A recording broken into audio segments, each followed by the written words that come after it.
mecanismo de acción más frecuente en esta imagen del texto de Guyton, en donde observamos que el mecanismo de acción más frecuente va a ser a través de la formación de segundos mensajeros. Y eso, ¿por qué se llama así? Bueno, pues porque la hormona, como no es, las hormonas que actúan por este mecanismo de acción, como no son liposolubles, no van a poder atravesar la membrana celular para señalar ellas mismas la ruta metabólica que deba responder, sino que el receptor de estas hormonas, debido a que son del primer grupo de estructura química que vimos, son proteínas o son péptidos, entonces los receptores, como estamos viendo en esta imagen, son receptores de membrana, son proteínas transmembranales. Y lo más frecuente es que sean receptores que, como en biología molecular quizá aprendieron, se les menciona como la familia o la superfamilia de los receptores acoplados a las proteínas que vemos aquí señaladas, ¿verdad? Con estas tres figuras, las proteínas triméricas G. Entonces, ¿qué es lo que va a ocurrir? Los receptores son proteínas de la membrana, inclusive estos que constituyen esta gran superfamilia que está acoplados a las proteínas G, son receptores, nos dice la biología molecular, que su cadena polipeptídica atraviesa 7 veces la membrana.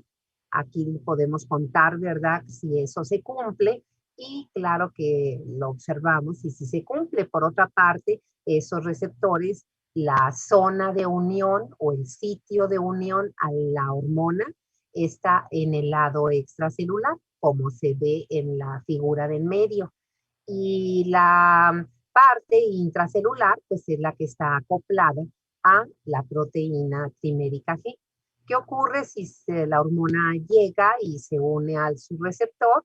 Pues va a haber una separación, lo que llamamos una disociación de estas proteínas. La subunidad alfa es la que se va a separar y ahí empieza el mecanismo de acción, porque esta subunidad alfa a su vez va a activar a determinados sistemas enzimáticos de la membrana. Estos mecanismos, ¿verdad? Generalmente actúan lo más frecuente con la proteína que conocemos, la enzima. Bueno, es una proteína, pero es enzimática, como está señalada en esta siguiente figura, la adenilciclasa.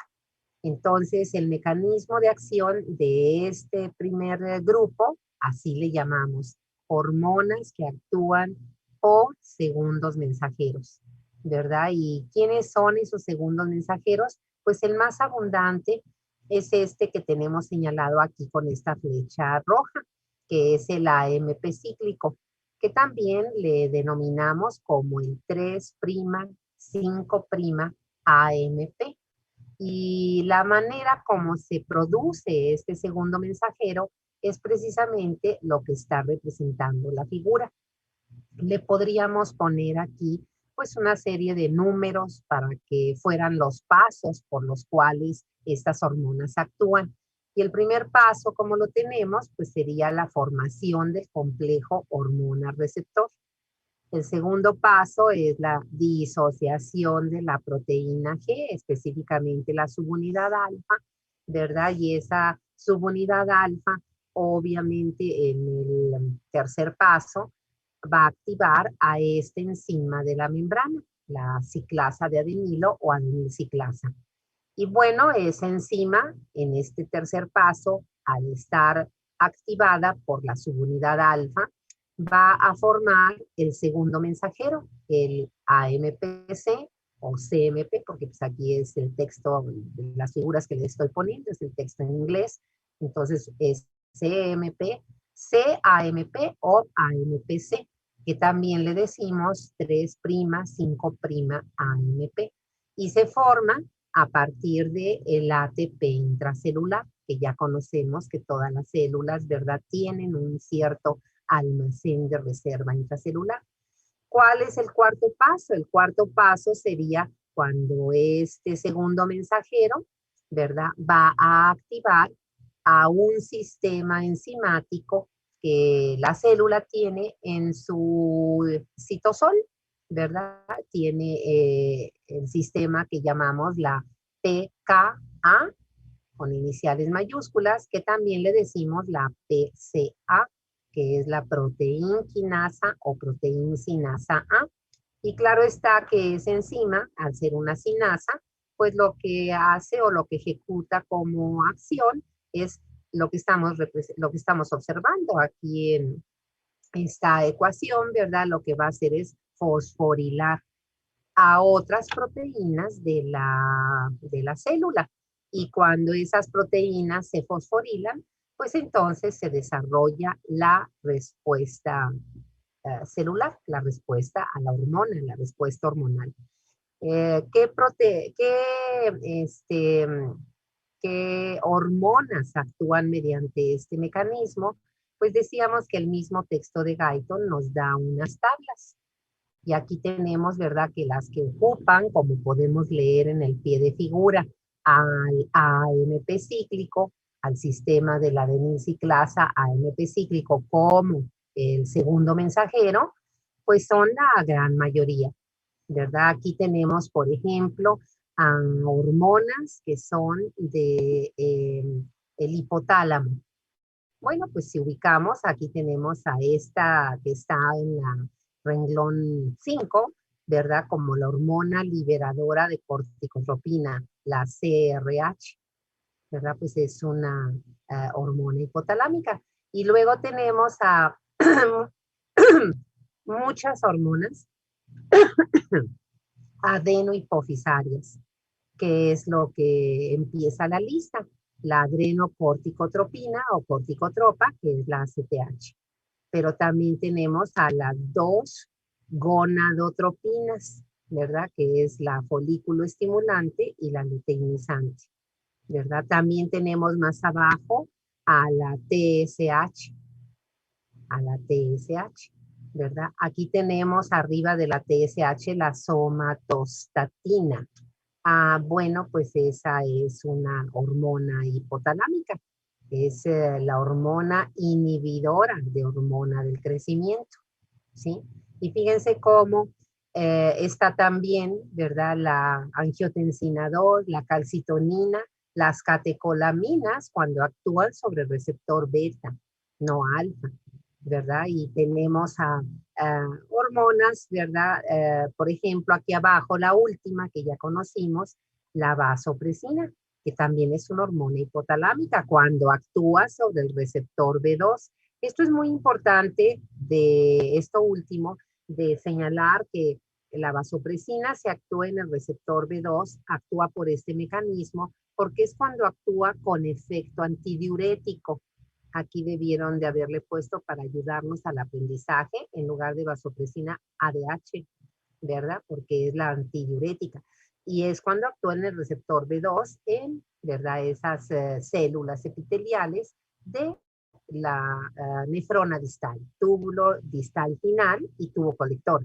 Porque cuando actúa con este efecto vasopresor, vasopresina, el receptor ya sabemos que es el B1 o como antes se le decía, se sigue nombrando B1 y ese receptor no está en células epiteliales, sino en las fibras de músculo liso vascular. Y ahí el mecanismo de segundo mensajero va a ser otro segundo mensajero, no el AMP cíclico. En este caso, ¿verdad? El ejemplo que poníamos, y ahí nos quedamos ayer, es cuando la vasopresina llega ahí a la nefrona distal, ¿a quién va a fosforilar? Pues obviamente a las proteínas que van a hacer que la célula aumente su permeabilidad al agua. Y para que ello ocurra, la célula necesita tener más poros para la ósmosis. Y las proteínas que forman a los poros, inducidas por la hormona, por la ADH, son las acuaporinas 2. Ya lo sabemos. Entonces, aquí este sistema, a quien fosforila precisamente es a las acuaporinas 2. Bueno, Tenemos aquí, ¿verdad? Es la misma, se las quise poner. Miren, lo que ocurre es que en la versión en inglés del texto de Guyton es el capítulo 74, pero en el PDF que ustedes y yo tenemos, ¿verdad? De la traducción es el capítulo 75. Y entonces aquí están las hormonas que acabamos de comentar, ¿verdad? Vean, una cuestión que comparten todas estas hormonas es que todas son proteínas o péptidos. Ninguna de ellas es o tiene estructura esteroide, ni tampoco, ¿verdad?, es derivada de aminoácidos. Todas son péptidos o proteínas. Ese es un común denominador de las hormonas que actúan por segundos mensajeros. Vamos a ver el siguiente segundo mensajero. Y aquí tenemos este esquema, ¿verdad? Que también viene en el capítulo 75. Y entonces este sistema, como leemos en el pie de figura, ¿verdad? Es el sistema que llamamos de los fosfolípidos, de los fosfolípidos. ¿Quiénes van a ser los segundos mensajeros aquí? Pues aquí lo tenemos, ¿verdad? En la parte, dijéramos, del pie de figura o en el esquema. Y entonces tenemos que los segundos mensajeros, pues van a ser el IP3, que es el trifosfato de inositol, el diacilglicerol, que aquí lo tenemos también, y finalmente, aunque estoy viendo que no lo pusieron en el pie de figura, pero aquí está en la figura misma, del lado inferior a su derecha, el calcio. Entonces, esta es el mecanismo de acción de segundos mensajeros de la vía de los fosfoinositoles. ¿Cuáles son los pasos? Pues aquí los podemos ubicar, ¿verdad? Se une la hormona, o sea, paso número 1, se une la hormona al receptor, que es también un receptor de membrana, ¿verdad? Acoplado a proteína G. Y entonces, al unirse, paso número 1, se forma el complejo hormona-receptor. Eso ya sabemos que disocia a la subunidad alfa de la proteína G. Y esa subunidad alfa va a ser lo mismo que hizo acá, ¿verdad? En esta figura, o sea, va a activar a un sistema enzimático de la membrana.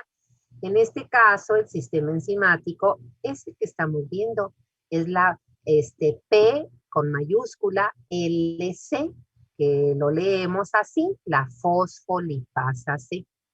Entonces, esa fosfolipasa, como observamos en la figura, su sustrato es el fosfolípido de la membrana que desde la unidad 1, recordamos, tiene función metabólica. Entonces, ¿qué va a hacer ese PIP2 cuando reciba, ¿verdad? Como sustrato, la acción de la fosfolipasa C activada, pues va a formar los dos segundos mensajeros que hace rato mencionamos, el IP3 y el DAG. Y esos segundos mensajeros obviamente pasan al citosol y entonces, ¿verdad? En el citoplasma cada uno de ellos va a tener un efecto. Vamos a ver qué hace el IP3, ¿verdad? Y ahí está bien hecha la figura y vemos que el IP3 va a tener receptores sobre el retículo endoplásmico y eso va a permitir, ¿verdad?, que se libere, si es fibra muscular, pues se va a liberar calcio. ¿Por qué? Porque sabemos que el retículo sarcoplásmico es el sitio de almacenamiento de este ion. Y entonces la liberación de ese calcio hace que el mismo calcio se convierta en el segundo mensajero de esta vía y que directamente ese aumento de calcio que sale del retículo sea el que provoque la respuesta celular. Claro está, si estamos hablando de músculo liso, como es este caso, pues la respuesta, ¿verdad?, va a ser contracción muscular. Luego tenemos acá otros, ¿verdad? Otras rutas. Tenemos al DAG. Y entonces el DAG, ¿qué va a hacer? Pues lo mismo que hace, fíjense, lo mismo que hace el AMP cíclico.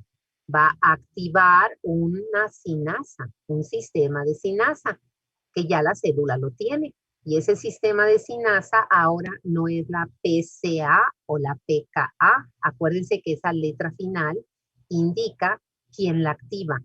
Y si la proteína sinasa es A, es porque es activada por el AMP cíclico. En este caso, esta proteína quinasa, ¿verdad? La C significa que se activa precisamente por esta vía que libera calcio. Y eso es lo que significa, ¿verdad? La PKA o PCA. ¿Qué hace?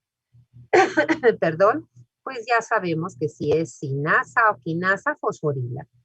Fosforila proteínas que una vez fosforiladas nos van a dar la respuesta celular. Vamos a ver la lista para ver qué hormonas, y aquí tenemos una lista pues mucho menos abundante, menos numerosa, ¿verdad? Y fíjense cómo se repiten, algunas hormonas se repiten, pero, ¿verdad? Se repiten actuando sobre otro tejido, sobre otro tipo de célula. Vean, por ejemplo, en la parte inferior, ¿verdad? Tenemos a la vasopresina ahora sí actuando con ese efecto, pero es el receptor B1, que ya como vimos, ¿verdad? Es el que está en músculo liso vascular, ¿sí? Fíjense cómo está acá arriba las catecolaminas, ya decíamos, pero cuando actúan sobre el receptor alfa, y específicamente el alfa 1, que ya sabemos, ¿sí? Y luego están otras, por ejemplo, la angiotensina 2, cuando actúa sobre el músculo liso vascular, porque acuérdense que la angiotensina 2 tiene otras acciones, ¿sí? Acá tenemos, por ejemplo, a estas hormonas hipotalámicas. Vean, la GnRH, la terminación RH, como están en inglés, significa hormona liberadora. Eso es lo que significa. Antes se les decían factores, bueno, ahora ya se sabe, la estructura química son hormonas. Y entonces vean, la hormona liberadora de gonadotropinas, pues es la hormona que le debe de enviar el hipotálamo a la adenohipófisis para que la adenohipófisis libere tanto la FSH como la LH. Aquí tenemos a la hormona liberadora de hormona del crecimiento. Pues la hormona de crecimiento es otra hormona adenohipofisaria. Y finalmente tenemos al TRH, a la TRH, que es la hormona liberadora de tirotropina o de hormona tiroestimulante. Entonces, si vemos, ¿verdad? Estas hormonas que regulan la secreción liberando a hormonas adenohipofisarias, pues, ¿verdad? Actúan por el mecanismo de los fosfoinositones. ¿Por qué es así? Porque esas hormonas, ¿verdad? La FSH, LH, la hormona de crecimiento, la TSH, en la adenohipófisis, jóvenes, se almacenan en gránulos secretorios. Y entonces acuérdense que no nada más la contracción muscular, ¿verdad? Es dependiente de calcio, sino que la exocitosis de vesículas secretorias necesita también calcio. Vean la oxitocina, ¿verdad? Bueno, esta es otra hormona hipotalámica que es muy parecida, decíamos, en su síntesis, pues sobre todo en los núcleos paraventriculares. El hipotálamo es donde hay más producción de oxitocina y su estructura es prácticamente muy poco diferente a la oxitocina. Acuérdense que ambas son pequeños péptidos de 9 aminoácidos y de los 9 solo 2 son distintos. Pero la oxitocina ya vimos, ¿verdad? No actúa, actúa sobre el músculo liso uterino para producir las contracciones del trabajo de parto. Actúa sobre las células mioepiteliales de los conductos galactóforos para inducir la eyección, la secreción de la leche materna. Entonces, aquí tenemos la tabla, vean, pues es la misma, ¿verdad? Solo que aquí está en español. Acuérdense que cuando la vemos en inglés, pues es el doble beneficio, pero es idéntica. Vean, son las mismas hormonas, ¿verdad? Acá tenemos exactamente, ¿verdad? Las mismas hormonas. Vámonos ahora al segundo tipo de mecanismo de acción, el segundo tipo.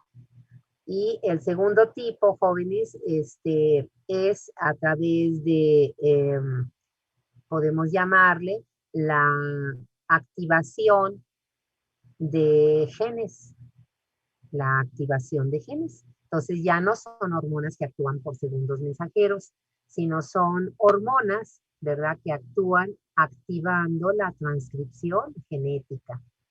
Entonces, ¿qué hormonas van a actuar por este mecanismo de acción? Pues así actúan todas las que tienen estructura esteroide. Eso quiere decir todas las de gónadas, masculina, femenina, estrógenos, andrógenos, progesterona, y también las de corteza suprarrenal. Y por este mecanismo actúan incluso las hormonas tiroideas. Y entonces vean cómo aquí, ¿verdad? Está señalado por números. Los números yo se los puse. Estoy viendo que a la otra figura no se los puse, pero pues bueno, uno los puede, la secuencia uno la puede identificar fácilmente por la dirección de esos enlaces, ¿verdad? Las flechas. Entonces tenemos en el paso número 1 como la hormona va a atravesar la membrana. Y claro que ahí nos ponen que la característica es que las hormonas sean liposolubles. Las hormonas esteroides son liposolubles. Entonces, en el paso número 1 es la difusión de la hormona a través de la membrana. Y en el paso número 2, ¿verdad? Ahí tenemos una de las localizaciones que tienen los receptores hormonales. Y una de ellas es que el receptor sea un receptor, una proteína del citoplasma. La otra, si vemos, ¿verdad?, es que el receptor esté hasta el nucleoplasma en lugar del citoplasma. Y entonces, si es una proteína nuclear, un receptor nuclear, entonces la hormona tiene también que atravesar la membrana nuclear. Entonces, esas serían el segundo paso. El primero es la difusión de la hormona, ¿verdad? Del líquido extracelular al interior de la célula. El segundo es que se forme el complejo hormona-receptor. El complejo puede formarse en el citoplasma o, ¿verdad?, en el núcleo. Habitualmente el receptor nuclear lo utilizan las hormonas tiroideas y todas las demás que son derivadas de aminoácidos T3 y T4. Todas las demás utilizan los receptores del citoplasma. Si estos receptores, si estos complejos se forman en el citoplasma, el complejo hormona-receptor, de cualquier manera, ¿verdad?, va a tener que entrar al núcleo. Entrar al núcleo. ¿Por qué? Porque en el tercer paso, el complejo hormona-receptor se tiene que dirigir al ADN, a donde están esos genes que se van a transcribir. Y en el cuarto paso vemos que el complejo hormona receptor precisamente se une y se une a ciertas regiones, como ya lo habíamos visto en la unidad 1, ¿verdad?, que se les conoce como los elementos de respuesta a la hormona. Son segmentos de ADN que tienen esa función, ¿verdad? Fijar el complejo hormonal para que se dé la transcripción. En el paso siguiente, que sería el 5, ¿verdad? Pues se forman los ARN mensajeros que van a irse, una vez ya que se procesa como tal, a los ribosomas, va a salir del núcleo por los poros, ¿verdad?, nucleares, y se va a ir a los ribosomas a que se traduzca su mensaje y se sinteticen las proteínas que van a ser responsables de la respuesta hormonal. Entonces ahí tenemos esos pasos, ¿verdad? Nuevamente decimos, las hormonas que actúan así, pues tienen que ser, la necesidad es que sean liposolubles porque los receptores son intracelulares o citoplásmicos o nucleares. ¿verdad? Y en cualquier caso, el que es citoplásmico tiene de todas maneras que entrar al núcleo para que el complejo hormonal se una a esos elementos de respuesta que son segmentos de el ADN y se puedan transcribir las proteínas. ¿Qué proteínas? Pues es que depende de qué hormona se trate. Vamos a poner, por ejemplo, el caso de proteínas, perdón, hormonas esteroides sexuales, ¿verdad? Bueno, pues este,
tanto los andrógenos, testosterona, pero también tenemos, ¿verdad? A la androstendiona, tenemos a la dihidroepiandrosterona, la que es DHEA, como en el caso de los estrógenos, ¿verdad? Que tenemos también como el que tiene acciones más potentes, el 17-beta-estradiol, son hormonas que tienen efecto anabólico proteico. ¿Qué significa eso? Pues que van a inducir, a estimular la síntesis de proteínas, ¿verdad? Entonces, ¿cuáles proteínas? Bueno, pues aquellas proteínas que forman los miofilamentos de proteínas contráctiles. Entonces, por acción de los andrógenos y de los estrógenos, nuestros miocitos de músculo, ¿verdad? Sobre todo esquelético, pues van a empezar a crecer, ¿verdad? Van a tener más miofilamentos, obviamente eso hace que el músculo pues aumente su tamaño, ¿verdad? Y por ejemplo, si hablamos de otra hormona esteroide que no sea esteroide sexual, la aldosterona. Ah, bueno, ¿verdad? ¿Qué proteínas son las que la aldosterona induce? Voy a volverles a compartir para que veamos la figura. Veo que ya están casi todos, ¿verdad? Los que están entrando. Y entonces, si hablamos de la aldosterona y estamos viendo aquí que al ser esteroide va a actuar con este mecanismo de acción. Entonces, ¿qué proteína induce la aldosterona? Pues una proteína de transporte, ¿verdad? La que va a permitir que se reabsorba el sodio y se secrete el potasio y los hidrogeniones. Entonces ahí son proteínas transportadoras. En el caso de los esteroides sexuales son proteínas estructurales para la contracción muscular y así sucesivamente, ¿sí? Aquí tenemos ahora, ¿verdad? Este esquema, cambiamos de tema y ahora sería el mecanismo de control de la secreción hormonal, mecanismo de control de la secreción de las hormonas. Bueno, ¿verdad? Los esquemas son equivalentes, solo que el del lado izquierdo está representando a unas determinadas hormonas y del lado derecho a otras. Pero aquí lo que estamos viendo es que estos esquemas representan que las hormonas ocupan, ¿verdad? Como mecanismo que controla su secreción a la retroalimentación o retroacción negativa. Y los ejemplos son más observables en aquellas hormonas que se regulan por el llamado eje hipotálamo, se ve mejor, lo pueden ver en la figura geométrica del lado derecho, hipotálamo, adenohipófisis, glándula endocrina. Así se denomina ese mecanismo, ¿verdad? Ese mecanismo de esas hormonas, el eje hipotálamo, adenohipófisis, glándula endocrina. La glándula endocrina, pues puede ser, en el ejemplo que tenemos del lado derecho, gónadas, masculina y femenina. En el lado izquierdo, pues es la glándula tiroides. Y aquí, pues ya no alcanzo el espacio de la diapositiva, pero la tercer glándula que se controla por este eje es corteza suprarrenal. Y entonces, ¿cómo funcionan estos mecanismos? Bueno, pues fíjense, vamos a empezar con la figura del lado izquierdo, que es la que tiene inclusive referido el mecanismo, explicado el mecanismo. Y dice, los niveles bajos de T3 y T4, o cuando el metabolismo celular, el metabolismo basal disminuya, eso estimula. Entonces, niveles bajos de T3 y T4 van a activar al eje, lo van a activar. Lo contrario es válido. Cuando los niveles de T3 y T4 estén altos, van a inhibir al eje. Vamos a ver el primer caso. Niveles de T3 y T4 bajos activan al eje. Y entonces, ¿qué hace el hipotálamo? Pues libera la hormona correspondiente, que en este caso es la TRH, la hormona liberadora de tiroestimulante. ¿Qué hace esta hormona? Pues llega a actuar a través del llamado sistema portal de capilares que van del hipotálamo a la adenohipófisis, ¿verdad? Y la adenohipófisis con el TRH, pues es el estímulo que necesita para liberar a la TSH. La TSH es la hormona tirotrópica o tiroestimulante. ¿A dónde pasa esa hormona? Pues al plasma, ya lo sabemos. Y por la sangre, el torrente sanguíneo, llega a la glándula tiroides, actúa sobre las células foliculares, no sobre las parafoliculares, las foliculares, y lo que hace, ¿verdad?, es que estimula síntesis y secreción de T3 y T4. Y bueno, como estimula la secreción, los niveles de T3 y T4 que estaban bajos, ahora pues van a aumentar. Y cuando aumente el nivel de T3 y T4, vean ahí la flecha de trazo discontinuo con un signo negativo, ¿verdad? Y ese nivel alto de T3 y T4 va a inhibir a los dos componentes iniciales del eje. Va a inhibir al hipotálamo para que ya no secrete la TRH y va a inhibir a la adenohipófisis para que ya no libere TSH. ¿Qué va a ocurrir en ese momento? Pues la glándula tiroides es muy obediente. Si no hay TSH, deja de secretar. Disminuye la secreción de T3 y T4. Y en cuanto los niveles de T3 y T4 caen por debajo de lo basal, el eje se vuelve a activar. Y si vuelven a subir, el eje se inhibe. Entonces, así se llama ese mecanismo, ¿verdad? Vuelvo a repetir, es el eje hipotálamo, adenohipófisis, glándula endocrina. Y ahí entre paréntesis, pónganle que las glándulas endocrinas que se controlan por este eje son las que estamos ahorita explicando, la tiroides, gónadas y corteza suprarrenal. Lo que cambia, pues, es obviamente la hormona. Aquí no está corteza suprarrenal, pero para que vean que sí funciona, vamos a tomar en cuenta esta figura. El hipotálamo, ¿qué hormona es la que produce para la corteza suprarrenal, para controlar la secreción? En lugar de TRH es CRH, C, una letra C, que significa hormona liberadora de corticotropina.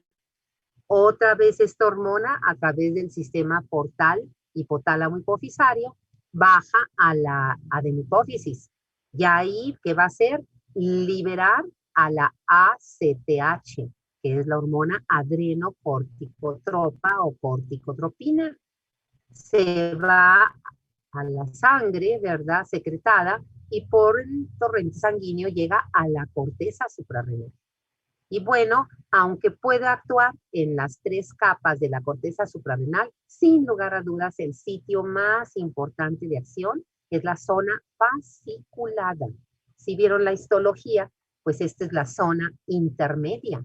de la corteza suprarrenal y es el sitio donde se sintetiza y se secreta el cortisol.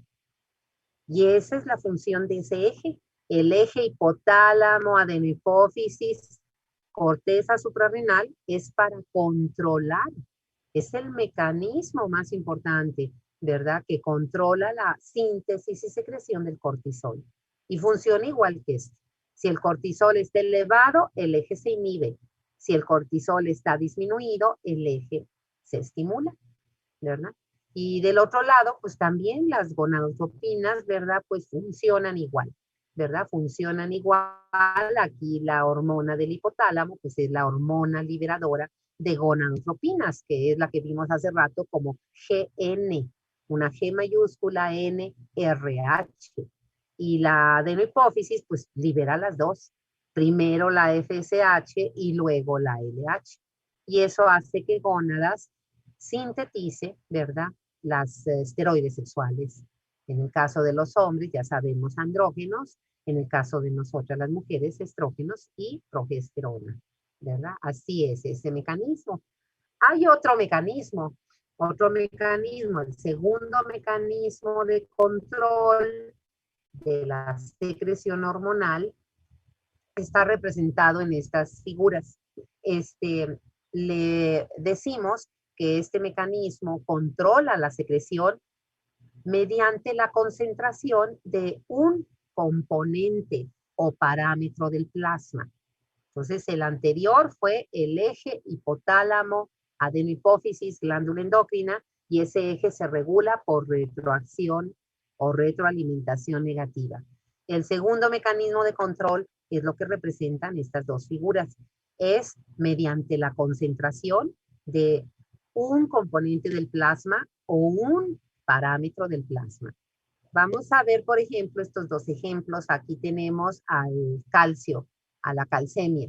Bueno, pues la calcemia es el estímulo, el nivel de la calcemia, que regula la secreción de tanto paratormona como calcitonina. ¿Y cómo funciona? Bueno, pues ahí está, ¿verdad? Si el calcio disminuye, a lo cual le llamamos hipocalcemia, y ustedes ahí ya tienen que saber cuál es la calcemia, sin lugar a dudas para interpretarlo, ¿verdad? En miligramos por decilitro, en mili equivalentes por litro o milimoles por litro. Que no puedo contestar eso inmediatamente, ¿verdad? Al acabar la clase, checa lo que aprendiste en la unidad 1. ¿Cuál es el nivel de la calcemia? Porque como estamos aprendiendo ahorita, de la calcemia va a depender la secreción por parte de las glándulas paratiroides de la paratormona, la PTH, y de las células parafoliculares, llamadas también C, de la glándula tiroides, de la calcitonina. Y como son hormonas con efecto antagónico, la paratormona eleva la calcemia, la calcitonina la disminuye, entonces, ¿verdad? Obviamente el nivel de calcemia que secreta paratormona, pues es un nivel bajo. La hipocalcemia estimula a la glándula tiroides para, como está señalado en la flecha, que aumente la secreción de paratormona y eso corrija elevando a la calcemia. Pero ¿qué sucede? Si en lugar de si en lugar de hipocalcemia desarrollamos hipocalcemia, un nivel inferior a, y tú lo tienes que ya contestar, ¿verdad? Claro que sí. Entonces, queda inhibida la glándula paratiroides. Ve cómo ahí está la flecha de trazo interrumpido, así como en el caso anterior de hipocalcemia, queda inhibida la célula folicular, ¿verdad? Pero aquí estamos en hipocalcemia, entonces queda inhibida la glándula paratiroides y no secreta paratormona. En cambio, ¿cuál sí se activa? La célula parafolicular o célula C de la glándula tiroides y eso hace que se secrete la calcitonina. Y la calcitonina, pues, va a ser, ¿verdad?, responsable de disminuir la calcemia. Entonces, estas dos hormonas son las que van a regular nuestra calcemia, ¿sí? Fíjense cómo, ¿verdad?, en el caso de la aldosterona, que aunque es una hormona, obviamente esteroide, aunque es una hormona de corteza suprarrenal, esta se produce en la capa externa, la llamada zona glomerular de la corteza suprarrenal. Ustedes quizá lo vieron seguramente en anatomía o en histología. Muy bien. La aldosterona no se regula por la ACTH, dijéramos, nivel de regulación de la ACTH hacia la aldosterona es mínimo. El nivel mayor de regulación de la ACTH, acuérdense, es el cortisol, zona fascicular. Pero la aldosterona se regula importantemente por lo que está ahí de vecino de la ACTH en el esquema, por el sistema renina, angiotensina 2, aldosterona. Ahí está. ¿Por quién más se regula? Por dos componentes del plasma, ¿verdad? Lo que es la concentración del potasio y la concentración del sodio, la natremia, ¿verdad? La natremia. Y entonces ahí ese signo positivo, ¿verdad? Chiquito que se ve en color rojo significa si desarrollamos hiponatremia y yo ahí tengo que interpretar. Jóvenes, no se queden con el concepto cualitativo, cuantitativo. Si hablamos de hiponatremia, ¿cómo está? ¿Cuál es el valor de la concentración? Y ahí ponemos menor a y le ponemos la cifra, ¿verdad? Le ponemos la cifra. Igual en potasio. Si el potasio aumenta, hiperpotasemia. ¿Cuánto? ¿A partir de cuánto es hiperpotasemia? Y ahí ponemos mayor a y pones tu cifra, ¿verdad? En 1000 equivalentes por litro. Y entonces ahí están dos componentes del plasma, que son iones, igual que el calcio, regulando la secreción de la aldosterona. Entonces, en síntesis, la aldosterona, fíjense, tiene cuatro sistemas de control. ¿Por qué será? Pues porque es una hormona vital, jóvenes, vital. No se puede sobrevivir sin aldosterona, ¿verdad? ¿Por qué? Porque pues es la hormona mineralocorticoide por excelencia. De ella depende cuánto sodio va a haber en nuestro plasma.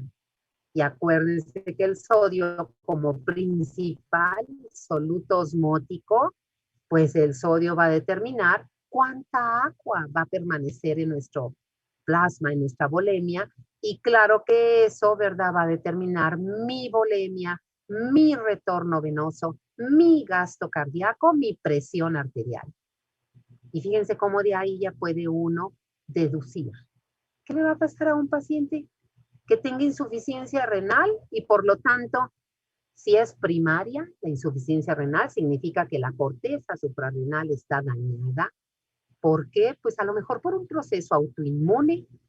Entonces la persona, el paciente desarrolló anticuerpos y se destrozó, se atrofiaron todas las zonas de la corteza suprarrenal. No va a haber aldosterona.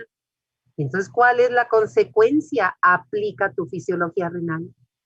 No hay aldosterona, ¿quién va a reabsorber al sodio? Claro que no se reabsorbe. Entonces el sodio se va a hipersecretar por la orina y no se va solo. A donde vaya el sodio va a jalar al agua. Entonces la persona va a empezar a perder agua, ¿verdad? Y claro, la va a perder del plasma y eso lo va a llevar a una hipovolemia muy significativa, la hiponatremia, hipovolemia y la hipovolemia a disminución de retorno venoso, disminución de gasto cardíaco y la consecuencia clínica, hipotensión arterial, que puede ser tan severa que el paciente caiga en estado de choque, pues si por eso es mortal la insuficiencia suprarrenal, por el estado de choque. ¿Sí? Entonces, fíjate, ¿verdad? Ahí igualito, fíjense este esquema, ¿verdad? Pues ahí me está recordando dónde actúa la aldosterona. Pues ya lo vimos en nuestra unidad 6, las células principales, ¿verdad? Del túbulo distal, en la parte final. Las células intercaladas tipo A, porque acuérdense que la aldosterona no nada más secreta potasio, excreta hidrogeniones, y al que reabsorbe, pues es al sodio, ¿sí? Muy bien, jóvenes. Y entonces, aquí tenemos el mecanismo que regula la secreción de insulina, pues es también un componente del plasma. Estos que vimos acá son iones, vean cómo calcio, sodio, potasio, están regulando la secreción de las hormonas que a su vez, ¿verdad? Esas hormonas los regulan a ellos, ¿verdad? Y aquí tenemos otro componente del plasma, pues la glucemia. Y aquí está nada más el ejemplo, ¿verdad?, de la insulina. Y bueno, que cómo se desarrolla, también es un esquema, veo que el pie de figura no se alcanza a ver bien, pero es de Guyton, ¿verdad? Es de Guyton, es el capítulo, creo que es el 78 o 79 por ahí. Entonces, tenemos a la glucemia, que es detectada por este sensor de glucosa de la célula beta. Esta es una célula beta, que es el GLUT2. Esa es la función del GLUT2, ser el sensor. Y cuando hay hiperglucemia, pues entra más, ¿verdad? Glucosa a la célula beta. Obviamente se metaboliza, se forma más ATP. Porque acuérdense que el metabolismo de la glucosa es para formar ATP. Y entonces el ATP, ¿qué hace? Fíjate ahí lo que hace. Va a producir se van a cerrar unos canales de potasio que son, ¿cómo se llama? Dependientes, son dependientes de ATP, son canales de potasio dependientes de ATP. Y entonces, como se cierran, pues el potasio no sale, no difunde. Por eso la célula se depolariza, porque conserva el potasio dentro. Y al depolarizarse, va a activar a canales de calcio que van a permitir que el calcio ingrese. Y claro, como la insulina está almacenada en vesículas, pues se produce la exocitosis, ¿verdad? El mecanismo de secreción de la insulina, y acuérdense de todas las hormonas que generalmente son proteínas, están almacenadas en vesículas, es exocitosis dependiente de calcio, ¿verdad? Aquí está el mecanismo, ya después, si tenemos otras clases, pues lo vemos aparte. Bueno, esta no, para terminar el tema, jóvenes, que es el capítulo 1, ¿cómo se miden las hormonas? Y las hormonas en clínica se cuantifican para que nosotros podamos corroborar nuestro diagnóstico clínico. Nosotros podemos, tenemos necesidad de saber si efectivamente el paciente tiene diabetes, ¿verdad? O no la tiene. Si el paciente tiene insuficiencia renal o no la tiene. No renal, perdón, suprarrenal. Si el paciente tiene hiperparatiroidismo o no lo tiene, ¿verdad? Es decir, necesitamos saber si tiene acromegalia o no la tiene. Y entonces las hormonas las cuantificamos. Es muy difícil medir a las hormonas, porque acuérdense que las hormonas se secretan en unidades pequeñas, en cantidades, perdón. Y esas cantidades son habitualmente picogramos, nanogramos, si mucho, y solo hay, ¿verdad?, un ejemplo que sería la T4, que son microgramos, pero porque la T3 no, ¿verdad? La T3 son nanogramos. Entonces es muy difícil. Acuérdense, nanogramos es un punto decimal, 8 ceros y luego un 1.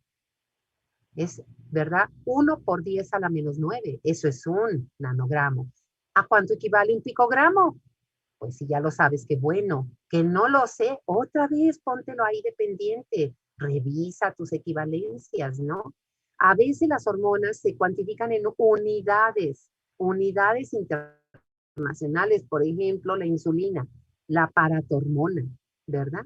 Y bueno, jóvenes, terminamos. ¿Cuál es un método para medirlo? Que este método ya se usa cada vez menos, se usan sus variantes que han partido de él. Es ahí vean cómo se lee radioinmunoensayo y se representa con iniciales RIA, que significa radioinmunoanálisis o radioinmunoensayo. ¿Cuál es el problema y por qué se usa menos? Porque utiliza isótopos radioactivos y manejar material radioactivo, acuérdense que es muy complicado.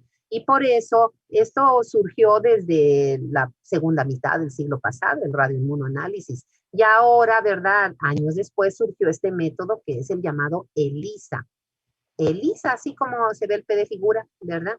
Y esta ELISA, estas son figuras de Guyton, lo que significa es que es el análisis de inmunoabsorción ligado a enzimas. Entonces ya no se usa material radioactivo. Esa es una enorme ventaja. Y segundo, que en el radioinmunoensayo la determinación se hace de manera independiente. Cada muestra de plasma de cada paciente se tiene que trabajar de manera independiente. En ELISA, jóvenes, son cajitas, ¿verdad? Que se pueden hacer hasta cerca de 100 determinaciones en cada corrida. Y aquí es el sistema, ¿verdad? Ahí está, las cajitas son de acrílico y tienen unos pocitos, unas hendiduras, y en el fondo esos pocitos tienen pegados anticuerpos que reconocen a la hormona que yo voy a medir. Por ejemplo, la TSH, ¿verdad? O la CRH, o la T3. Entonces, le ponemos el plasma del paciente problema y la hormona se va a pegar a esos pocitos. Seguimos el método y aplicamos un segundo anticuerpo que se pega en el lado contrario de la hormona. Y ese segundo anticuerpo sirve para que se pegue un tercer anticuerpo que va ligado no a un isótopo radioactivo, como en el caso de RIA, va ligado a una enzima. Y esa enzima lo que hace es que se agrega a un sustrato y la enzima va a producir una reacción colorimétrica fluorescente. Y lo que se mide es precisamente esa fluorescencia a partir del sustrato. Es un método que se usa mucho, mucho, ¿verdad? Y bueno, pues este es el mismo, ¿verdad? Yo siempre se los pongo en inglés. Acuérdense que es el doble beneficio, ¿verdad? Así es como viene en su PDF para que lo vean al rato, ¿verdad? Y con eso, jóvenes, pues acabamos el capítulo introductorio completamente, ¿verdad? Que tengan muy buen día. Sí, lean sus capítulos, ¿verdad? Ahí está, ya saben que es el 75. Pues el capítulo siguiente es la unidad hipotálamo adenohipófisis y ustedes me van avisando cuando, si quieren seguir teniendo alguna clase, ¿verdad? Me van avisando y ya nos ponemos de acuerdo y seguiremos, tienen el programa, ¿verdad? Me dio mucho gusto verlos. Buen día. Hasta luego, doctora. Cuídese mucho. Igualmente, Doctora, gracias. Hasta luego.